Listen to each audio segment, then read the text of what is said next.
Bonjour. Bonjour. Bah écoute Yann, ça me fait plaisir que tu viennes sur la chaîne qu'on est en train de réactiver. C'est vrai que c'est une chaîne qui me tient à cœur et ça m'a beaucoup manqué parce que j'aime faire des essais et je pense que toi aussi. Exactement, et je pense qu'on s'est bien trouvé pour ça. Ouais, je pense qu'on va se faire plaisir en tout cas. Alors c'est quoi ce concept, un peu, ce nouveau concept que tu veux donner? Bah, le nouveau concept, c'est d'essayer des voitures qui nous appartiennent ou qu'on demande à prêter et en fait on essaye de dire notre ressenti sur le véhicule. Alors Yann, qu'est-ce qu'on a aujourd'hui? Eh bien pour commencer cette première vidéo, j'espère d'une longue lignée, je t'ai ramené deux belles voitures. Ouais. Ce sont mes voitures. Et alors elles sont très différentes, mais en même temps, elles se concurrencent un petit peu. Dis-moi, t'as crevé ou quoi? Allez, avance! Ah, you talking to me? Qu'est-ce que c'est ta voiture là? Va pas cool. Tu vas me dire, il y en a plein qui vont crier au scandale sur cette vidéo parce que la Ferrari, la Porsche, etc. Mais on a ici deux super SUV qui sont les vrais concurrents. Alors pourquoi le Porsche Cayenne Turbo GT? Parce que j'en ai eu plusieurs, des SUV, j'ai eu Urus S, Urus Performante, tout ce que tu veux, et ça, c'est vraiment ce qui se fait de mieux aujourd'hui en SUV, à mon sens. Et il y a Ferrari qui est arrivé avec leur FUV. Ouais. Qui veut dire? Ferrari Utility Vehicle, voilà, la machine. la machina, voilà, pour venir un petit peu sur le segment des 4x4 et pour essayer de défier l'indétrônable, à mon sens, Turbo GT. Donc l'idée, c'est aujourd'hui de te présenter ces deux voitures. Tu les connais pas, enfin si, je crois que tu as déjà roulé avec un Puro Sangue. Ouais, mais très très peu. Voilà, tu vas les essayer et tu vas me donner ton ressenti pour savoir si, d'après toi, c'est mieux, c'est moins bien. Voilà. Donc on commence par quoi Yann? Eh ben, on va commencer par le test du Pinocchio. Bah, les Pinocchio. Voilà, Qu'est-ce que c'est le test du Pinocchio? C'est, on va savoir, il y a peut-être qu'un de ces deux véhicules, parmi eux, il y a un menteur. Ouais. Ou peut-être les deux. Ou peut-être les deux. Voilà. Il y a peut-être un menteur parce que on a un poids annoncé sur le Cayenne Turbo GT de 2295 kg en état de marche. Et on a un poids annoncé pour le Puro Sangue à 2108 kg en état de marche. Ok, donc ça c'est ce que tu as trouvé sur internet Ça, en ordre de marche. En ordre de marche, donc avec le fluide, le plat, etc. Donc on va vérifier déjà si un de ces deux véhicules est un menteur. Ou les deux. Ou les deux. Et pour ça, on a des super balances. Allez, on va aller aux balances. On a les super balances ici. On va donc les positionner sous chaque roue pour mesurer le poids essieu avant-arrière de chaque voiture. Ok, l'avantage de ces balances, c'est que c'est un poids aux roues. Donc ce qui est aussi intéressant, c'est de voir l'équilibre de la voiture, combien il y a sur le train avant et combien il y a sur le train arrière. Exactement. On y va Yann? Allez, on y va. Allez, c'est parti.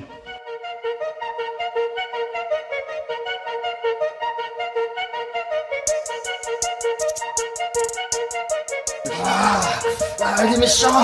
Méchant!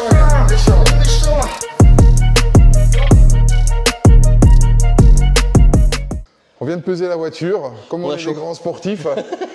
C'est vraiment parce qu'on vous aime et vraiment on aime aller dans le souci du détail. Ouais. On a quand même été chercher un peu d'oxy. Ouais. Yann, tu veux un peu d'oxy? Ouais, t'en avais besoin. Allez, on passe aux choses sérieuses. Yann, alors le verdict? Alors, on a deux menteurs ici. Ouais, il y a deux Il y Pinocchio. a deux menteurs. Ouais. Mais il y en a un qui a menti dans le bon sens. Et il y en a dans le Et il y en a mauvais. un qui a menti dans le mauvais sens.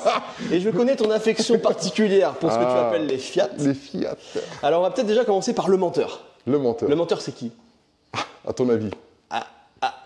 Je sais pas, mais si j'ai pu donner un indice, et voilà, j'ai pas vraiment menti. Et la tu sais, macchina che voilà. parle un po' italiana. Alors, on va commencer par le menteur, qui était donc annoncé à 2108 kg en ordre de marche. Et nous l'avons pesé à 2240 kg. Ouais, avec le plein. Avec le plein. Donc 132 kg de plus que le poids annoncé par le constructeur. Est-ce que tu es étonné? Non, et je trouve que je pensais qu'ils allaient un peu plus mentir. Je pensais qu'ils avaient le nez plus long encore. D'accord. Parce que j'ai déjà vu des choses à quasiment 200 kilos d'écart. Beaucoup sur les italiennes, Ouais, Lamborghini beaucoup notamment. italiennes, Lambo aussi. Ouais. Bon, on passe... Donc c'est un petit mensonge. Ouais, un petit mensonge, Et là, on a un petit mensonge aussi. Ouais. Parce qu'on a un petit mensonge avec un véhicule qui avait été annoncé à 2295 kg. D'accord. Et qu'on a pesé à 2259 kg. Soit 36 kg de moins De moins. que le poids annoncé. Ouais. Juste une chose, le réservoir, il n'était pas tout à fait plein. Voilà. On a quasiment le plein sur le Puro Sangue ici. Ici, on est plus autour des 3/4 du plein. 3/4 du plein. Voilà. Donc, on peut dire que Porsche n'a pas menti, n'a pas triché sur ce poids. Et ce qui est intéressant de se dire aujourd'hui, c'est qu'on a deux voitures qui paraissent avoir des gabarits très différents. Parce que le Puro Sangue paraît être une voiture quand même beaucoup plus petite, Ouais. regarde beaucoup plus basse. Le Cayenne, c'est vraiment un gros SUV, on le voit dans l'habitacle à l'intérieur, etc. Et pourtant, on a deux voitures qui font quasiment le même poids. Ouais, exactement. Ouais. Par contre, il y a une chose intéressante qu'on a vue sur les balances. On va vous les mettre exactement la répartition du poids Ouais. avant-arrière. C'est que le Puro Sangue, il est beaucoup mieux équilibré Ouais. en termes de répartition entre l'avant et l'arrière. On est quasiment au même poids aux roues, On est quasiment sur un 50-50. 50-50. Voilà. Et là, on est On sur un 60-40. Voilà, on est plus sur un 60-40, donc un peu Ouais. plus de poids à l'avant, un petit peu moins de poids à l'arrière. Alors Yann, qu'est-ce qu'on peut dire sur ce moteur? Alors le premier qu'on va essayer, donc c'est le Puro Sangue. Ouais. Qu'est-ce qu'on a ici? On a un très beau 6,5 litres V12 atmosphérique. C'est quand même la marque de fabrique de la firme italienne. Ouais. C'est beau, ça est en voie de disparition, ça n'existera bientôt plus. On voit une chose déjà intéressante, c'est la position de ce moteur. Ouais, il est vachement reculé. hein. Ouais. Ouais. Et c'est ce qui explique ce dont on parlait juste avant, c'est la répartition des masses. Donc tu vois, ce moteur, il s'arrête vraiment au milieu de l'habitacle. On a toute la partie transmission qui est à l'arrière, donc ça te donne un véhicule très équilibré. Donc quand tu dis transmission, c'est le pont arrière et la boîte. Exactement. Et la boîte est à l'arrière. Exactement. Ok. Donc on a un 6,5 V12 qui fait 725 chevaux, 716 newtons de couple, donc 725 chevaux à 7750 tours minute. Ok. Donc avant la 812 Competition, qui partage quasiment la même mécanique. Simplement, ce moteur, il était un petit peu revu pour le rendre plus coupleux, adapté à une conduite d'un SUV. Par contre, le petit bémol qu'il y a, et tu le verras à l'essai, c'est qu'on a un couple disponible. Le couple maximum est atteint à 6250 tours minute. Ok. Donc c'est un petit peu haut. Ce qui en fait quand même un véhicule qui doit être conduit avec une conduite plutôt sportive. Ouais. Mais tu penses pas qu'ils ont justement fait cette philosophie du moteur pour que ce soit un moteur beaucoup plus onctueux, à bas régime, plus rond? Il est beaucoup plus qu'une 812 par exemple, mais ça reste quand même un V12 atmosphérique avec les aléas Ok. liés à cette mécanique. Ok, en tout cas, c'est une cathédrale ce moteur. C'est ce qu'on disait tout à l'heure, c'est en voie de disparition, et je pense que ça va rester dans la mémoire de l'histoire de l'automobile. Ouais, je pense qu'ils vont le traîner le plus longtemps possible. Et après, on verra. C'est osé, c'est Ouais. vraiment osé de la part de Ferrari d'avoir fait un véhicule comme ça, un véhicule 4 places, un FUV ou SUV, c'est comme tu veux, et de dire qu'on met dedans un V12 atmosphérique. Ça n'a aucun sens, mais c'est ce qui fait aussi tout le charme de cette voiture. Bien sûr. Bon, on passe à l'essai? On passe à l'essai. Allez. Allez, on y va. Bon Yann, Alors, tes premières impressions? alors première chose, tu montes dedans, t'as l'impression qu'ils ont fait des fauteuils pour des fakirs. Ouais. C'est-à-dire que c'est vraiment une planche. Et t'as l'impression que la mousse, ils ont dû la mélanger Mais- avec du ciment. C'est du bois avec Ouais. une légère petite couche de cuir. Voilà. Ouais. Donc c'est très bon pour les lombaires. Il y a un zeste de ciment. C'est peu recommandé à partir de 65 ans. Normalement, cette voiture, tu l'oublies. Voilà. Mais par contre, tu remarques, je sais pas si tu le ressens, mais c'est quand même. Là, on est en mode confort, on est en mode automatique, etc. C'est quand même agréable. Ah, il est très onctueux Et le moteur. c'est très silencieux. C'est une voiture qui peut se rouler franchement facilement au quotidien. Après, on a fait deux petites manœuvres là, on a vite constaté que l'angle de braquage, c'est pas... C'est un vrai problème. Moi qui l'utilise du coup dans les parkings, etc., c'est vraiment de la merde parce que ça braque pas quoi. Et Ouais, pourtant, t'as des roues arrière directrices. Ouais, c'est ça. Mais étonnamment, elles ne servent pas à faire des manœuvres. Voilà. Ouais. Donc on sait pas trop à quoi elles servent aujourd'hui, mais pas à faire des manœuvres en tout cas. On a quand même, moi ce que j'aime bien dans cette voiture, c'est la finition. C'est une Ferrari. On peut dire que quand même l'intérieur, il n'y a pas un morceau de plastique, on a vraiment du cuir de super belle qualité, c'est cossu, c'est joli. C'est très moderne, Ouais. c'est classe. Ah, c'est la plus belle. Non, l'intérieur, il est très sympa. Peut-être Après- un peu trop moderne. Non, moi ça me dérange pas, franchement, j'aime bien. Après, il y a juste un truc qui me dérange, c'est le CarPlay, je sais pas comment tu le fais fonctionner. Et c'est pour ça Au volant. que je te disais un peu trop moderne. Ils ont Ouais. voulu faire, donc t'as pas d'écran central ici, t'as tout dans ton combiné d'instruments ici. Bon, moi en tant que passager, j'ai aussi mon petit écran qui est sympa parce que ça permet de mettre de la musique, faire tout un tas de choses, mais j'ai pas le CarPlay dans mon écran. Et donc toi t'as le CarPlay là-dedans, et si tu veux rentrer une adresse, si tu veux changer une musique, etc., c'est une galère sans nom, parce que t'as que des boutons tactiles sur le volant. Ah, ok. Et c'est super chiant parce que déjà regarde tes boutons, ils sont pas activés. Ouais. Donc si tu veux activer, tu es obligé d'appuyer sur un bouton pour activer Ouais. l'activation des boutons. Et après tu vas galérer comme un chien avec une petite molette tactile pour essayer d'aller chercher tes menus. Et alors je te raconte pas si il faut que tu tapes une adresse qui est comme ça, tu vois. Ok. Le 121 avenue de la Libération, machin, c'est impinable.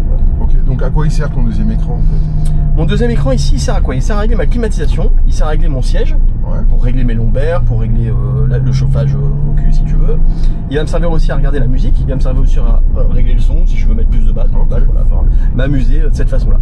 Il y a aussi un disque dur intégré, ça c'est plutôt intéressant parce que si par exemple il y a une musique qui passe que j'aime bien, je peux l'enregistrer dans le disque dur de la voiture et créer donc une playlist spécifique. Voilà. Bon, c'est un petit gadget, mais c'est plutôt sympa. Mais je vais te dire, aujourd'hui, c'est un petit peu le problème de toutes les voitures, c'est devenu la NASA, c'est-à-dire que dès que tu dois faire quelque chose, la moindre chose, il faut rentrer dans des menus, des sous-menus, et ça, c'est le problème de toutes les marques. Ouais, je suis assez d'accord avec ça. On a à vouloir des fois aller trop loin, on oublie un peu la simplification des commandes et ça devient tout de suite complexe quoi. Et pourtant bon, moi je suis de la génération qui est née un petit peu avec la technologie etc. Donc je m'y familiarise assez rapidement, mais même moi ça devient super chiant à utiliser des trucs quoi. D'ailleurs cette voiture, il faut que tu aies spécifiquement un passager à mon sens parce que il faut que tu aies un mec à qui tu files ton téléphone et qui met la musique ou qui met le GPS sur le CarPlay parce que tu n'as pas de GPS dans cette voiture. Ah, t'as pas de GPS? Tu n'as pas de GPS intégré à la voiture. C'est vrai que Ferrari se sont dit de toute façon aujourd'hui tout le monde utilise le CarPlay ou l'Android Auto, peu importe, donc nous on va pas s'emmerder à faire un vrai GPS. Okay. Donc tu n'as même pas de GPS natif intégré dans la voiture. Ok, donc si tu veux mettre Waze, comment tu fais? Tu es obligé d'aller sur de la connecter en CarPlay, d'aller sur ton ici dans un menu, de toucher un bouton et là tu vas être là. Et là par contre tu vois si tu veux aller naviguer dans tes icônes du CarPlay, tu vas être obligé d'aller avec tes boutons tactiles dans les menus, etc. Et c'est pas intuitif du tout, c'est vraiment super mal pensé. Ok. Voilà, c'est quand même bien fait, t'as quand même tout le CarPlay qui s'affiche sur tout l'écran. Ouais, tu le vois. Ouais. Et si tu veux aller dans un... Par exemple, si tu veux Ouais, essayer d'aller dans le plan ou de mettre une adresse, là ça va être super chiant. Ok. Bon après, on te dira chez Ferrari que voilà, ils ont misé sur autre chose, c'est pas sur... si tu veux avoir un joli CarPlay, bah, t'as qu'à acheter une BMW. Mais voilà, c'est dommage que de ce côté-là, ils aient pas un petit peu travaillé. Le tactile, tout le monde y revient. Voilà, tu vois, même chez Volkswagen, etc., tu as une Golf 8, je crois, tu l'as vu que c'était super chiant. Ils reviennent en arrière en disant on va quand même remettre des boutons parce que le tactile, c'est pas intuitif. C'est à quoi ça me fait penser? Tu te souviens au début des télécommandes?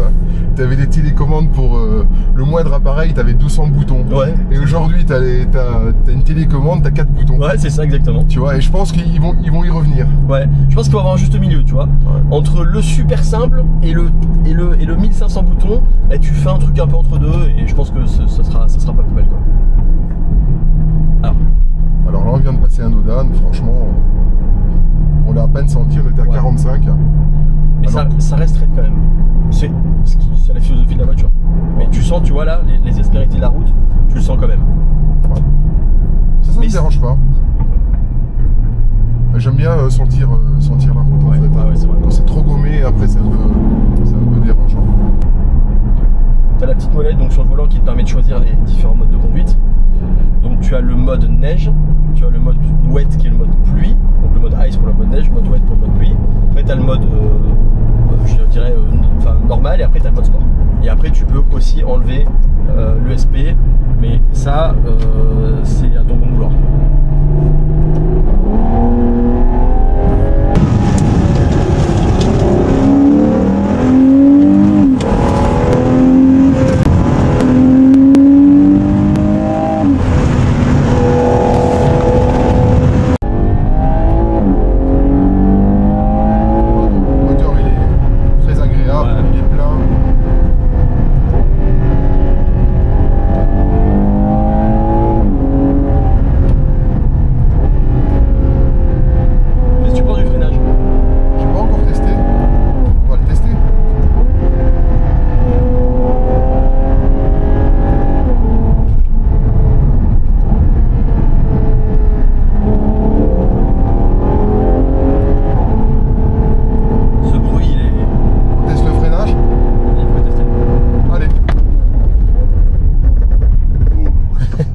Ils sont pas encore chauds les céramiques. C'est vrai. Ça manque encore un peu d'attaque. Mais je te parlais surtout tu vois, de la pédale. Tu vois le ressenti de la pédale, parce que c'est une voiture où tu n'as pas de lien en fait avec les freins, c'est-à-dire que tout est géré électroniquement. Donc je sais pas si tu as senti la sensibilité extrême de la pédale. Ouais, et tu sens pas l'attaque dans la pédale. Exactement. Tu sens pas l'attaque. Bon là on est sur une route qui on enroule en fait. La voiture se place bien. Tu sens ton train avant. Par contre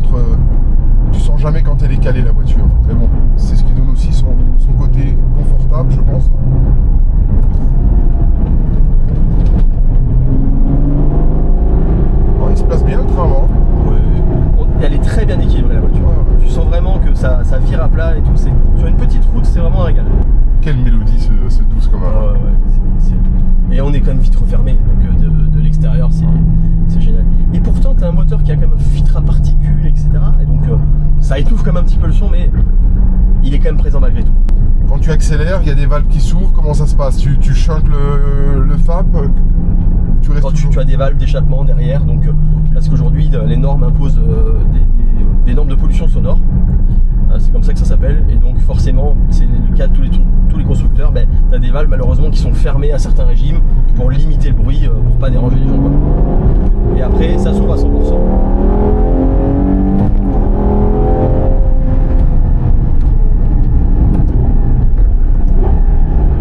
Ils y sont les chevaux, hein. Ouais. Moi je trouve la partie électronique c'est très bien, mais c'est où tu fais ça, mais tu peux pas faire les deux. Ouais. C'est un peu dommage, hein. Surtout qu'aujourd'hui, franchement, dans une voiture, tu peux pas te passer du CarPlay. Ouais. Yann, on va parler de la partie un petit peu esthétique extérieure. Ouais. Bah écoute, moi je le trouve très beau en noir. Franchement, il est très classe. J'aime les voitures noires, le problème c'est que ça reste propre une demi-heure. C'est le problème. Ouais, tu le vois, elle était propre, j'ai pris 3 gouttes d'eau et puis elle est sale. Alors c'est un noir, celui-ci c'est le noir Stellato. Elle est plus belle. Stellato, parce que tu le vois dans les reflets de la carrosserie. Alors même si elle est un petit peu sale là, tu vois qu'elle est remplie de petites étoiles qui la rendent très jolie. C'est une petite peinture qui vaut la modique somme de 25 000 € à peu près. C'est tout? Ouais, seulement, ça en va. option, voilà. Ça va. Les jantes, j'aime beaucoup les jantes, hein. Moi j'aime les jantes bien ouvertes. Et c'est vrai que ces 5 bâtons, ça lui va vraiment bien. Tu vois bien les disques, les freins, et puis ça, je trouve que ça allège un petit peu la voiture quand tu mets des jantes pleines. T'as pas beaucoup de modèles disponibles sur le Puro Sanguier, t'as que 2-3 modèles de jantes et simplement une différenciation de coloris. Okay. Donc celle-ci, j'ai trouvé que c'était celle qui se mariait le mieux avec la voiture. Ouais, écoute, elle le porte très bien en tout cas.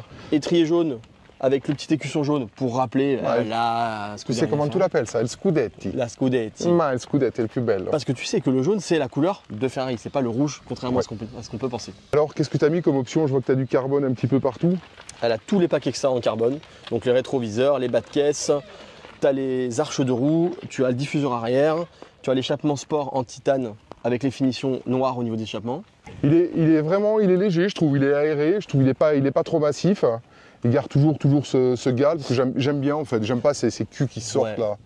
Je trouve que esthétiquement c'est une réussite parfaite. Voilà. Elle est très belle, elle est galbée, tu vois, tu as des ouvertures un petit peu partout au niveau des ouvertures d'air. Pour moi l'extérieur c'est un 10. Ouais. Bon, c'est un petit peu dommage les sorties d'échappement là. J'ai pas très bien compris, ils auraient pu les faire sortir directement dans la grosse tubulure. Oui, c'est vrai. Mettre un échappement dans des canules d'échappement, ça fait un peu cheap. Ouais. Mais bon. Dommage. Voilà. Ouais, sur la partie arrière, on voit tout ce travail aéro. C'est bien fait, c'est propre. Hein. C'est joli. L'intégration de la caméra est sympa, même si c'est un petit détail. Je trouve que c'est joli parce que du coup on la voit pas. Souvent elle est dans le pare-choc ou autre. Ouais. Ici elle est plutôt discrète. On a vraiment ce travail, tu vois, sur les fenders au niveau de l'aéro, à l'avant, à l'arrière. Et il y a un petit détail que j'aime beaucoup, je vais te montrer. C'est cette ouverture que tu as ici sur le capot. Voilà. C'est un petit détail d'aéro sympa, évacuation pour plaquer la voiture, pour évacuer l'air chaud des freins. Et je trouve que c'est vraiment des petits détails qui font toute la différence. Après, on va parler de choses qui fâchent. Le prix. Le prix. Alors quand tu arrives là-bas, comment ça se passe? Il y a un anesthésiste, il y a le chirurgien Oui, alors en général, ce qu'on fait, c'est que déjà, on te drogue un peu. Ouais. Voilà, on te drogue un peu, on te fait boire 1 ou 2 bouteilles de vin, de champagne, tout ça mélangé. C'est une sangria italienne en fait. Ouais. Voilà. Et du coup, le prix, ça pique. Ça pique puisque surtout en 2025, il y a une augmentation tarifaire de 14% sur le prix du Puro Sanguier. Ouais.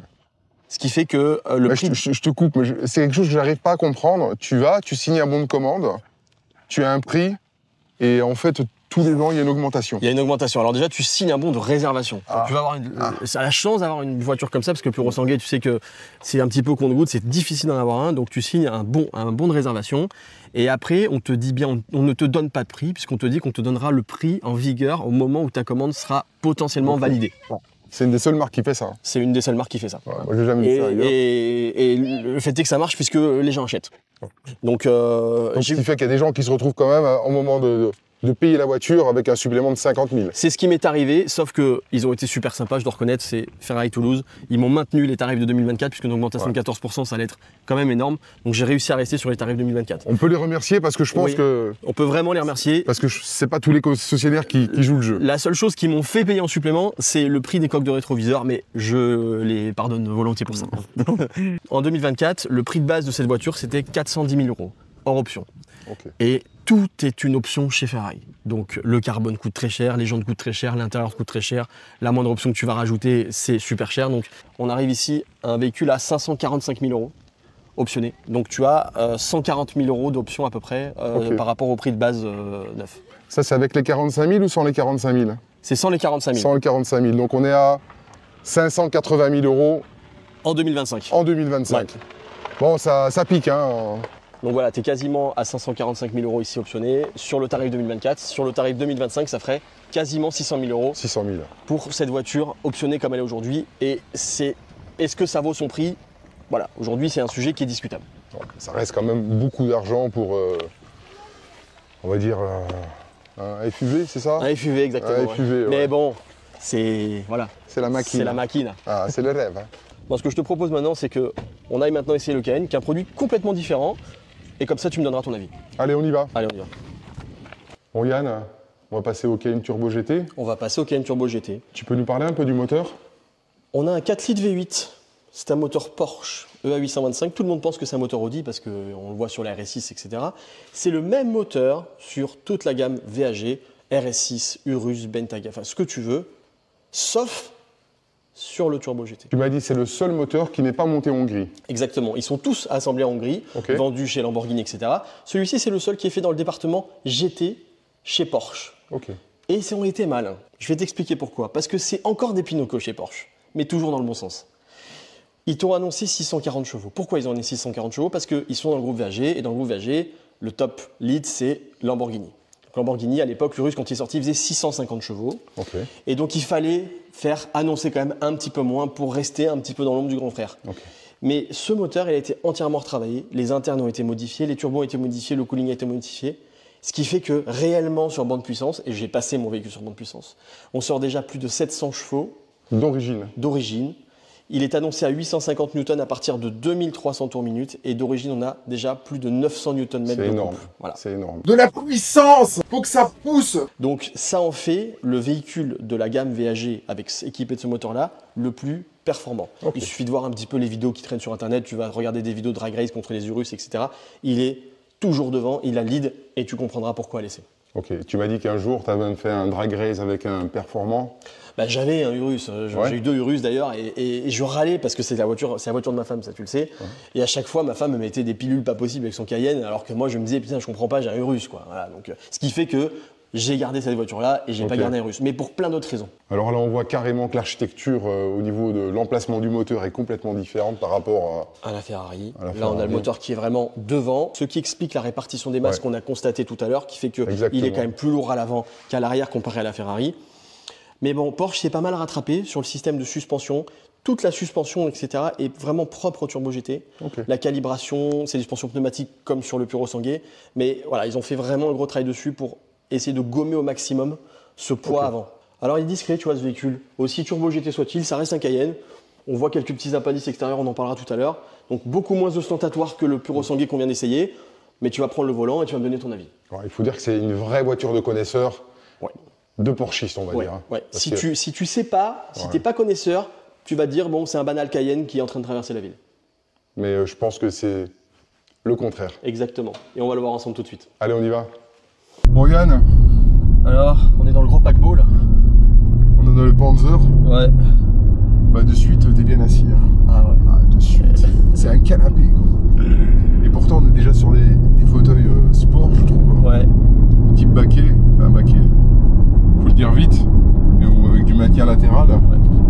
Et ils sont très confortables. Bon, de suite, la prise en main, elle est facile. Tu as une visibilité qui est très simple. Le grand écran, tu as directement le CarPlay. C'est une autre philosophie. C'est vraiment une autre voiture. C'est plus une utilisation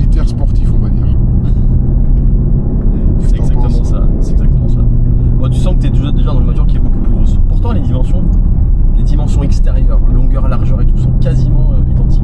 Sauf que là, tu es plus haut, tu as un habitat qui est beaucoup plus grand. C'est un véhicule qui est complètement différent.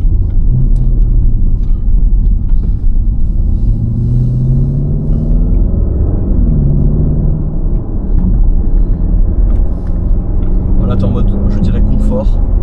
Donc, tu vois que tu as une suspension qui est plutôt souple, qui est plutôt agréable. C'est très silencieux. Ouais, c'est ce que j'allais dire. Comme sur le Puro Sanguet, tu as un double vitrage. Ici, en plus, il est calorifuge, donc il te retient pas mal la chaleur. Et c'est un véhicule avec lequel tu peux rouler sur des longs trajets, tu peux faire de l'autoroute, c'est très silencieux, c'est très agréable. Et alors, le tien, il a 50 000 km. Il a 50 000 km, donc moi je l'ai acheté, il avait 10 000 km. Donc j'adore cette voiture, je roule beaucoup avec, je fais beaucoup de longs trajets. C'est une voiture qui est ultra polyvalente et on va le découvrir ensemble dans quelques minutes parce que tu peux vraiment tout faire. T'as eu des pannes? Jamais.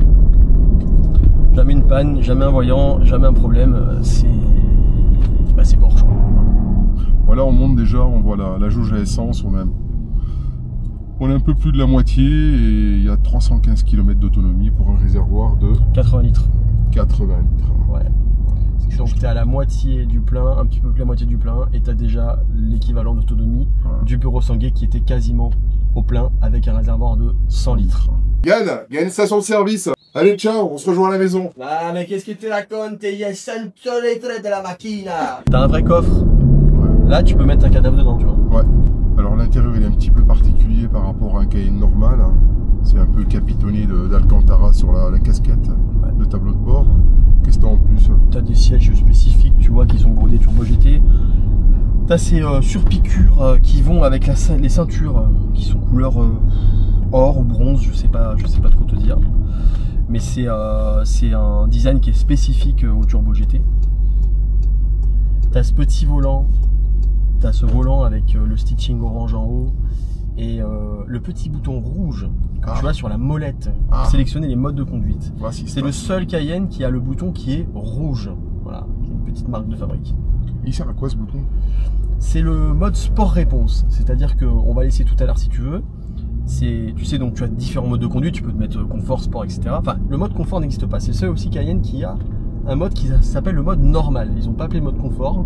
Ils n'ont pas osé appeler le mode confort parce que ça reste quand même raide. Donc il s'appelle normal. Après tu as sport, sport plus. Et des fois, il suffit que tu aies besoin de faire une intervention rapide, immédiate, sans changer tes modes de conduite, etc. Si tu as besoin de réserve de puissance, de boost tout de suite, tu appuies sur ton bouton rouge et t'affiche sur le compteur un timer qui s'appelle Sport Réponse, qui est valable, qui décompte 30 secondes, je crois 20 ou 30 secondes, et qui te donne pendant ce laps de temps là les perfs maximum, la réactivité maximum, et le châssis rigide, etc. pour si tu as besoin de faire un dépassement, etc. sans t'emmerder à changer tous tes modes de conduite. Le niveau du moteur, ça joue sur quoi? Ça joue sur la réserve ça joue sur la réactivité, la réserve de boost.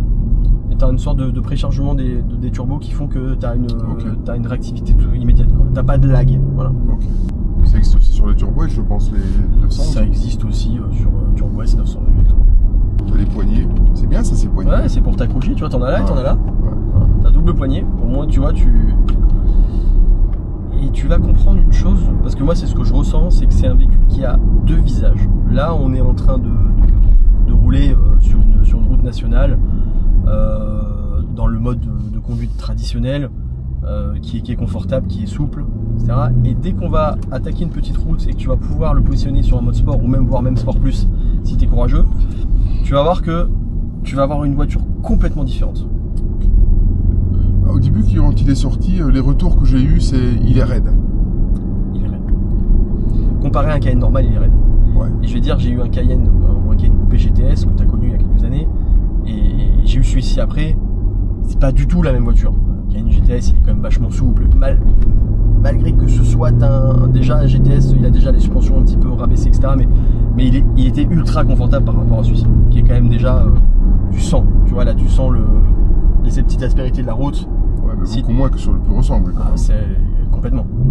Mais alors, pour un Cayenne, c'est raide.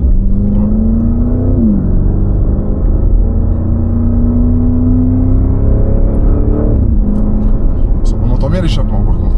Ouais. Alors on n'a pas la sonorité du V12 atmosphérique de Ferrari, mais par contre on a quand même une sonorité sympa puisque c'est une ligne en titane complète enfin, sortie de Fab évidemment, qui a été faite en partenariat avec Akrapovic, qui équipe cette voiture. 2 séries. Ah, ça va. Qu'est-ce que ça marche? Ouais, là, t'as du moteur. Ah ouais. Avec une réponse vraiment qui part d'en bas. Et même la boîte, c'est une boîte à convertisseur, c'est une ZF, elle est quand même pas mal. Donc on est sur une boîte automatique. Hein. Ouais, vraie boîte automatique.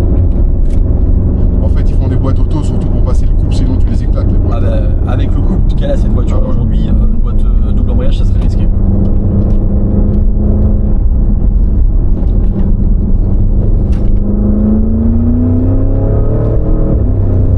Ça marche.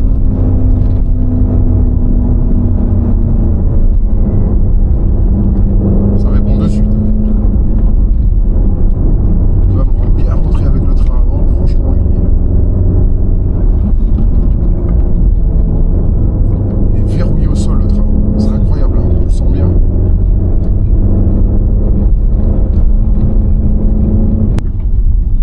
Elle pivote bien la caisse, les roues directrices font vraiment bien leur job. Tu les sens pas, et Ouais, c'est très naturel. Ouais, c'est ça qui est bien.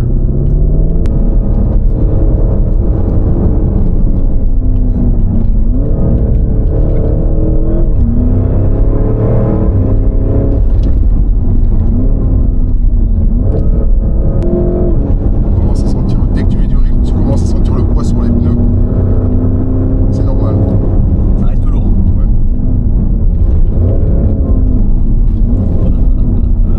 Qu'est-ce que ça marche, putain.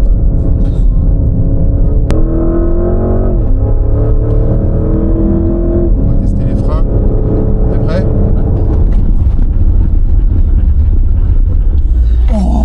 Ça freine, hein? Ouais, une bonne attaque. Hein. Comment tu sens la voiture en tant que passager? Bah bien, hein. Ouais, tu sens le châssis? Ah oui, oui, oui. Tu sens les infos? Ouais, tu sens bien. Ouais, parce que des fois, t'as des bagnoles, t'attaques, tu sens pas trop ce qui se passe. Et des fois, quand t'es passager, il te manque que le volant. Non, ça secoue un peu en passager, hein. Tu sens que il y a du dynamisme. Bon Yann, on va parler un petit peu de la partie esthétique. Bon, bah, ça va aller très vite, je pense. Ça va aller très vite. Alors, la particularité du Cayenne Turbo GT, c'est quoi? Il y en a quelques-unes quand même. Déjà, il y a ces jantes Ouais. qui sont propres à ce modèle-là. La couleur de base, c'est le bronze. Il n'y a pas un autre modèle que ces jantes-là? Non, tu as Ok. forcément ces jantes-là. Elles sont bronzes ou elles sont noires. Je crois que Ok. tu n'as pas tellement de choix de coloris. Ok.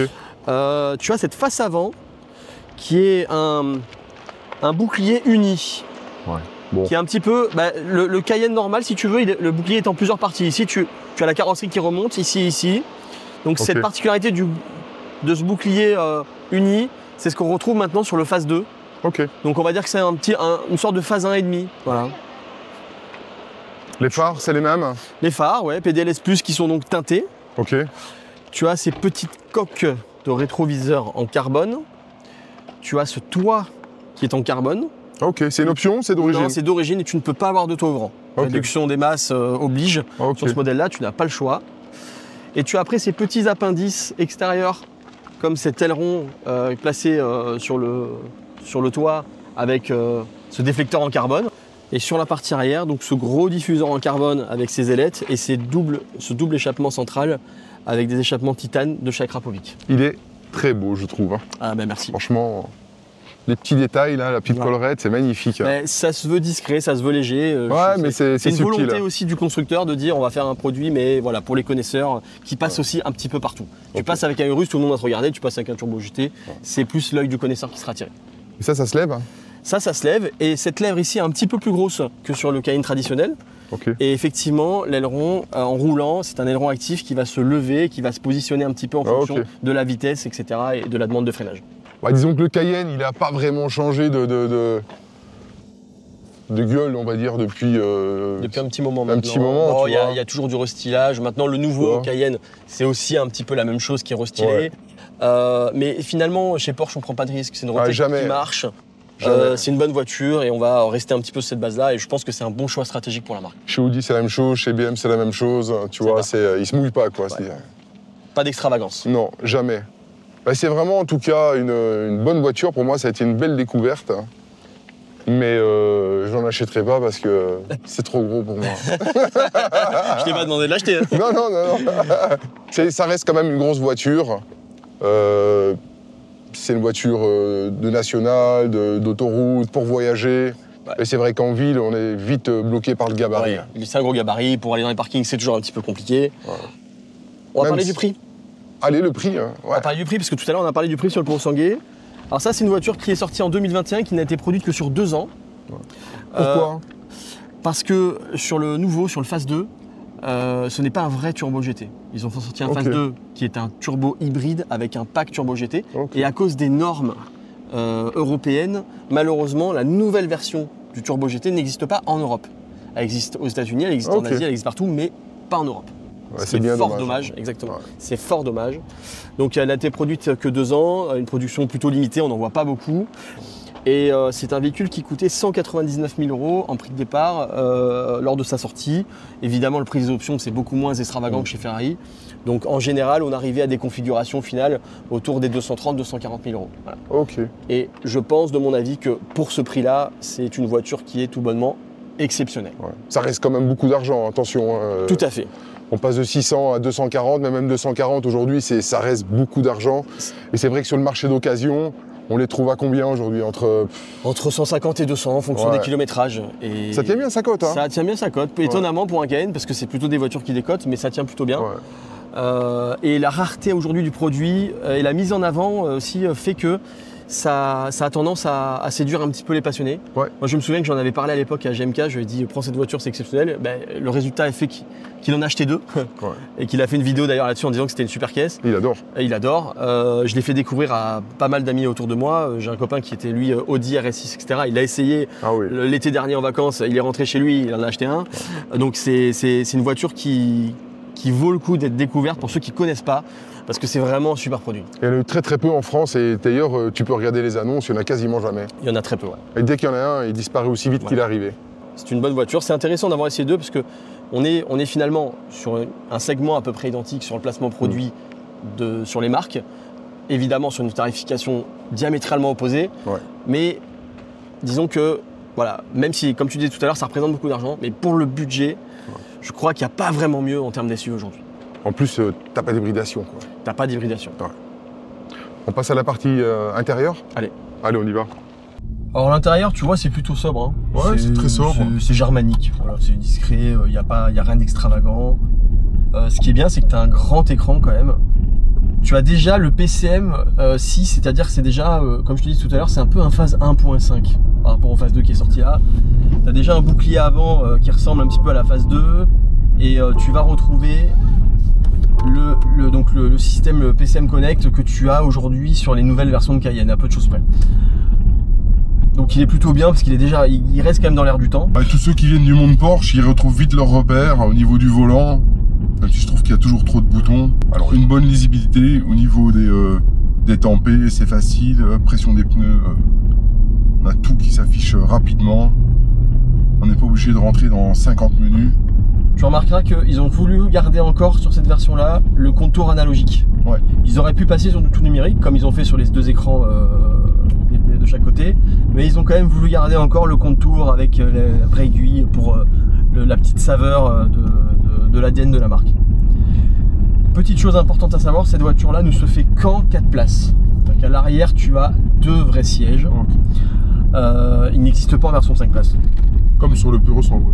Exactement, comme sur le Purosangue. Sauf que c'est vrai que sur le Purosangue, par contre, on a 2 vrais baquets dedans qui sont des mêmes sièges à l'arrière qu'à l'avant et ça rend vraiment l'expérience passager et surtout le style vraiment atypique. Ici, on a des sièges un peu plus conventionnels pour l'arrière, mais qui restent néanmoins très agréables avec beaucoup de place aux jambes pour les passagers. Donc sur le Purosangue, ne demandez pas l'option Fakir parce que déjà d'origine c'est une planche. Enfin, je me sens déjà, c'est beaucoup plus confortable là. C'est une autre philosophie, c'est une voiture de voyageur. Et quand je dis voyageur, ouais, mais bon, quand on achète un SUV, c'est pas non plus pour aller faire brom brom sur la place du casino. Exactement. Donc, c'est un outil, ce Cayenne, c'est un outil très polyvalent. Il peut, comme tu as pu le voir, il te permet quand même de rouler très vite. Très vite, même sur des petites routes. Il est plutôt à l'aise, le châssis est vraiment dynamique. sympa, très dynamique. Et en même temps, ça reste une voiture familiale, confortable, avec du volume et de l'espace. Et beaucoup de confort. Tu te dis, je ferais bien un essai sur un circuit. Tu vois, pour connaître ses limites. Hein. Et c'est une voiture, c'est bien une voiture que j'aimerais bien un jour amener sur la piste. Ouais. Bon, on se retrouve ici alors. Moi, je les connais, c'est les miennes. Tu les as essayées, tu as essayé les deux. Alors, Pour lequel ton cœur chavire? au niveau esthétique, le Puro Sangue. Ouais. L'intérieur, l'habitacle, la beauté, tout ça, le Puro Sangue. Après, tout ce qui est ergonomie intérieure, le Cayenne, Turbo GT. Ce qui est partie dynamique, châssis, le Cayenne. Le moteur, alors, j'adore le V12. Mais si je dois faire beaucoup de routes, je prendrai le Cayenne. Si c'est plutôt une voiture pour se balader un peu dans la région et profiter, je prendrai le Puro Sangue. Et au niveau tarif aussi, le Cayenne sans aucun doute. Et toi Yann, qu'est-ce que t'en penses, toi qui as les deux voitures? Le Cayenne? Ouais. Bon, J'aime ces deux voitures. Pour moi, ça s'apparente plus à une pièce d'art. C'est un véhicule qui est hors norme. On en parlait tout à l'heure, on a un V12 dans un 4x4, on a 4 vraies places, c'est beau, c'est raffiné, c'est ce que tu veux. Mais je prends vraiment mon plaisir. En tant que conducteur, un plaisir de conduire, de ressenti, de châssis, je prends vraiment mon plaisir dans le Cayenne. ouais, ça reste une Porsche. Hein. Beaucoup de gens vont certainement crier au drame en écoutant ça, mais je reste convaincu que le Cayenne Turbo GT est une meilleure voiture dans son ensemble. Voilà, mais c'est mon avis. Voilà, c'est deux produits qui sont très différents, mais si demain je devais en choisir qu'une seule, je garderais celle-ci. C'est vrai qu'on en parlait en roulant, j'assimile ça à le Turbo S surélevé, quoi. Ouais. C'est vraiment une vraie caisse. T'as l'impression que les 4 roues, c'est 4 ventouses, quoi. Ouais. C'est tout le temps collé au sol. Et ça, dès que tu commences un petit peu à lui voler dans les plumes, tu sens quand même elle aime pas. Ça sautille, il y a moins de retour dans la direction, il y a moins de retour dans les freins. Il y a moins d'infos. C'est plus une voiture show-off. Ouais. Ça, c'est beaucoup moins show-off, beaucoup moins démonstratif physiquement, esthétiquement, mais c'est tellement vivant. Ouais. C'est une voiture à essayer sur un circuit, je pense. Ouais, exactement. Si l'occasion se présente, pourquoi pas? Exactement. Mais tu sais quoi? À mettre les deux sur piste, je mettrais pas forcément un billet sur la Ferrari, non? Ouais. Tu mettrais un billet sur la Ferrari? Non, je mettrais pas forcément un billet sur la Ferrari. Ok, rassure-moi. Voilà, que ce soit en performance, en châssis, tout, je pense que le Cayenne reste quand même au-dessus, quoi. Bon, en tout cas, j'espère que vous avez aimé ce format, cette nouvelle vidéo, ce nouveau format qu'on essaie de mettre en place. Et Enrico? Bon, on fera d'autres comparos. On a notre petite idée. On a déjà pas mal de petites idées. Et si vous avez des idées, vous n'hésitez pas à les mettre aussi en commentaire. On va essayer tout type de voiture, pas forcément que de la supercar, pas forcément de la grosse voiture, aussi de la voiture, la petite sportive sympa qui parle aux gens, faire des comparatifs, faire des essais. Et tout ça toujours dans la bonne humeur. Ouais, alors on vous demande pas de mettre les pouces bleus, machin. Juste vous mettez des commentaires, pour nous c'est très important. Ouais. Et on va essayer de se caler par rapport à vos demandes. Nous, ça nous fait vraiment plaisir de faire cette vidéo. Nous, on y prend beaucoup de plaisir en tout cas. Et j'espère que ça se ressent dans ce qu'on fait aussi, et dans ce qu'on dit. Et si on dit des conneries, bon, on est désolé, on n'est pas parfait. Et puis c'est la première. Hein. Voilà. C'est la première. J'espère d'une longue série. Exactement. Bon, merci à tous en tout cas. Merci. À bientôt. Au revoir. Allez.